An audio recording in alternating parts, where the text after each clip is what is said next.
Televidente, back aqui na St. Maarten, ding the brand new day show for the Walter Plant Spear, donando bo diferente highlights di nos estadia, nos visita na isla di St. Maarten, pasi cobertura di nang eleksyon e processo eleitoral. Também nós temos a oportunidade para nós para conversar com o ministro-presidente de Sint Maarten, interino, pero estava o ministro-presidente, depois do resultado, nós também vamos aqui que também vira a coalição, que tu resenang, mas que rato nós temos o resultado não pabo também, pero lá nós atende parte de nossa conversação com o ministro-presidente de Sint Maarten, Silveria Jacobs. Thank you so much for having us. During this entire day, we've been going over the process and what is the role of the Central Voting Bureau during an electoral process, the role of the police force during this process. And I think it would be interesting for viewers to hear what is the role of a prime minister during the electoral process. Well, it's my first time. So for me, it's all new. The Minister of General Affairs is the Prime Minister, so everything pertaining to the election, the execution of it falls within the purview. So actually leading up to this, there was several decisions that had to be taken, approved by the Council of Ministers, sent up to the governor to be signed to expand the voting districts because we had more citizens registered per district and there's a limit. Only 1,500 per district voting station, so they had to make certain divisions. So some people who voted in one polling station this last election would probably vote in another based on that change. So I had to sign off and approve on that. Of course, several changes that are related to the election. There's so much background work. I understand you got a good update from Civil Registry as well as from the main voting bureau in the person of Mr. Jason Rogers. And there's a lot of work involved, and I'm so proud of the workers that have been since October busy with overtime to plan, prepare, and get everything ready. This morning, I toured downstairs as the Minister of General Affairs to ensure that everything was in order. I checked out the ballots. I checked out that all of the bins per district were being packed. I got an update as to how many voting cards had already been picked up, those that had been brought back by the post office. So I've basically been, together with the Secretary General, been keeping up to date on all of the effects that needed to be in place, all of the things that needed to be done, crossing all of the T's, dotting the I's, and I must say the organization of civil servants as well as the independent organization of the main voting bureau has done an excellent job. I had some concerns about one or two polling stations because post-hurricane, they weren't exactly fixed. So I was like, are you sure you can use that? And so on my way back here, I stopped at two polling stations. One is a good one in good condition, which was at the Seventh Adventist School. And the other one is the Charles Leopold Bell School, which has really suffered a lot of devastation. But the cleanup has taken place. The fire department, which also falls within our purview as General Affairs, did a complete wash down of the building. There is electricity, there is running water. The building where they will be, the rooms where they will be voting will have air conditioning. The stalls are set up.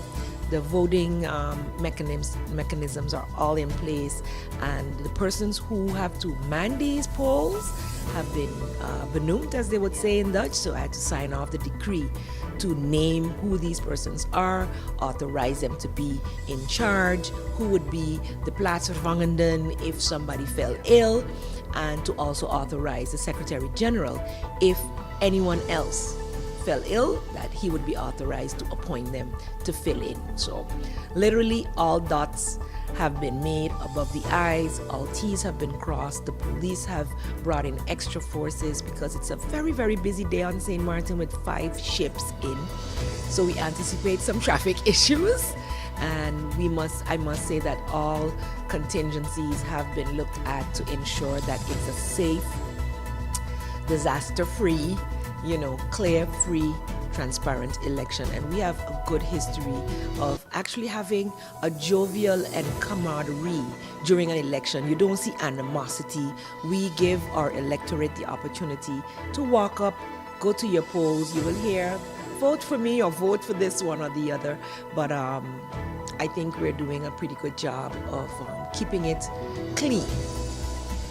That's something that's very interesting because every election, every island also has their sort of history, culture, and folklore surrounding elections. What is something that you remember as an outsider looking in, let's say, with regards to the electoral process on St. Martin? Yes, yes.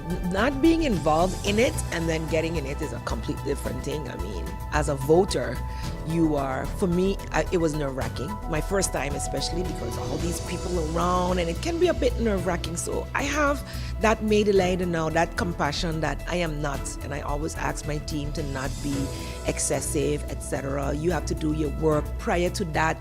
Bring those voters that you've convinced and don't harass the voters. So I felt harassed. So I don't appreciate that part. I think I like to walk in peace and know that you're going to do a very serious job and to fill in your choice on that ballot. It's very, very important. I like the excitement of it. I could remember as a child and as a young adult, you would see little parades, you would see little. But now that I'm actually the leader of a party, I don't encourage it. I don't encourage that.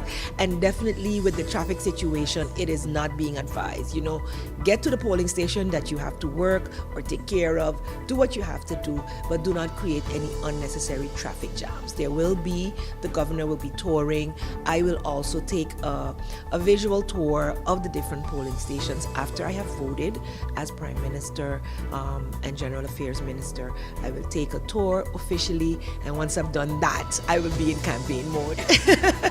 Now, before we go to campaign mode, just a few more questions because there's a lot of firsts for you. Your first election as a prime minister, but it was also a very, this is the third, let's just call the elephant by the room. It is what it is. This is like the third snap election in a few years, since like 2016, 14, 16, Third time is the charm, fourth was a regular.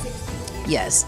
Since 2016, and at a certain point you were the formateur and you had to form your cabinet of ministers. Looking back in the short span of time, literally, what is your impression and your sentiment with regards to, sometimes we want to do things in a particular order, but this went in a different order. So let me hear your take on that.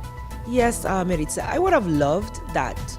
Given the situation that how it occurred, and having 2 weeks where you didn't know whether the government was going left or right, whether there would have been a majority or not. I think to take away that uncertainty at a crucial time in our recovery, and as the largest party left, you can say, within the Parliament of St. Martin that was actually intact, I thought it was important that we at least have discussions, and we were able to find common ground.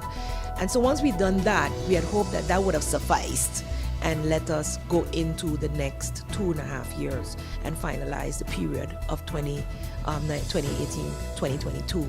And of course, the Article 59 card was pulled, and we are where we are today. So it is what it is.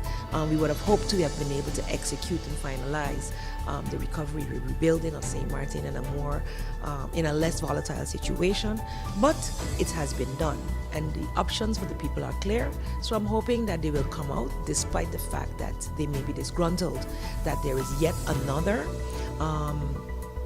If I go any further, it will be very political. So I'll leave it at that as Prime Minister, in the sense of we've been through this process before, and there's several steps we need to take as a country and understand as individuals that it lies by the personal behavior of both the electorate and the elected official. So people have to be now very, very, very judgmental in making their choices and choose for someone that they know can stick it for the 4 years. Before we go and switch over to our next segment, because what we're here, televidente, nos logra drenta, conversar com o Primeiro-Ministro, dus nos vai reque mais tanto conosco.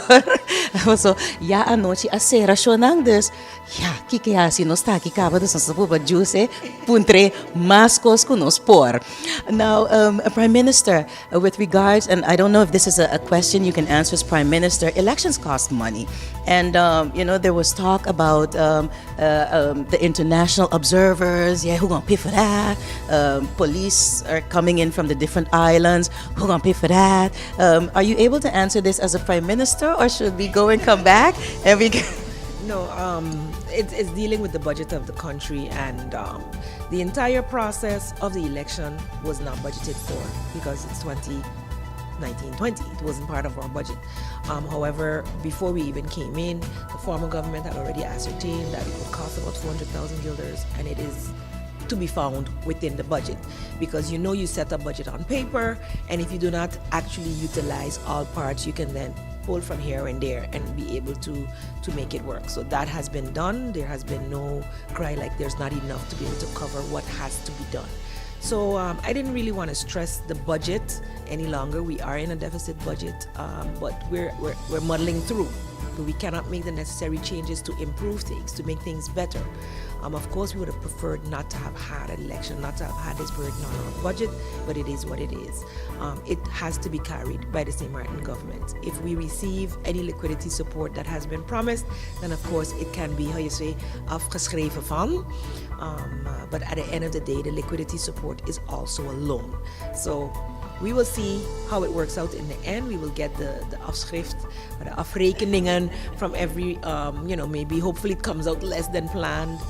Several of the observers or the colleagues of the main voting bureau declined due to their own budgetary circumstances as well. I don't know what the Netherlands reason was, but I know that Curacao certainly had a budgetary situation, and Anguilla is coming, and I believe some others within the Caribbean region. So I didn't get an update today yet to know exactly who, but I understand also that there are also more police officers, and that would definitely, as far as I know, I haven't been updated. If it's not so, then They've been sworn in. I will update, later on that, who paid for it. But at this point, I'm not sure, because that falls within the Justice Ministry. So I actually leave that to the Justice Minister. But I want to reiterate one thing. As Prime Minister and as a candidate, I am not influencing what's going on now. I have a supervisory role, which I have to sign off on certain things, but the actual execution of the elections is being done by the main voting bureau with assistance from the civil servants in the civil registry department. So I can in no way interfere. The process will continue as always. What I would do tomorrow in my capacity as Prime Minister is simply pass by to be present, observe, and see that everything is running smoothly. If there happens to be a problem, then the chairman of the main voting bureau will then contact me, and then based on what it is, then a decision will be made as to what needs to be done.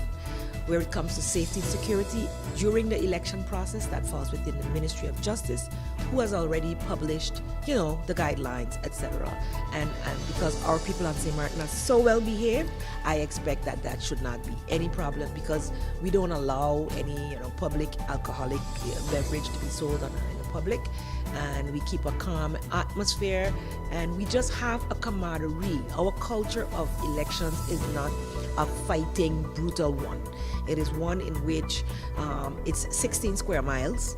Everybody knows everybody. You have family on all sides and friends who you grew up with, just like how we grew up together. So everyone knows everyone, and so we are fighting for the same positions, but at the end of the day, we know that it's a day, and after that, we have to go back, we have to collaborate, we have to work, and so therefore, I don't foresee that there will be any problems. I am just asking the general public, who from St. Maarten hopefully will also see this, that we keep cool heads and that we respect the outcome, whatever it may be. Mas danke na senhora Silveria Jacobs, estava uma noite, dia com uma noite hope pisa a pé seguro para nós também, pero é importante que nós para conversar com ele para abo por atender que está seu rol durante a eleição aqui. Hey, pausa comercial mas, então agora nós bem back mit wrap up diferente coisas para abo, incluso do nabo resultado, recap de resultado de eleição de semana passada.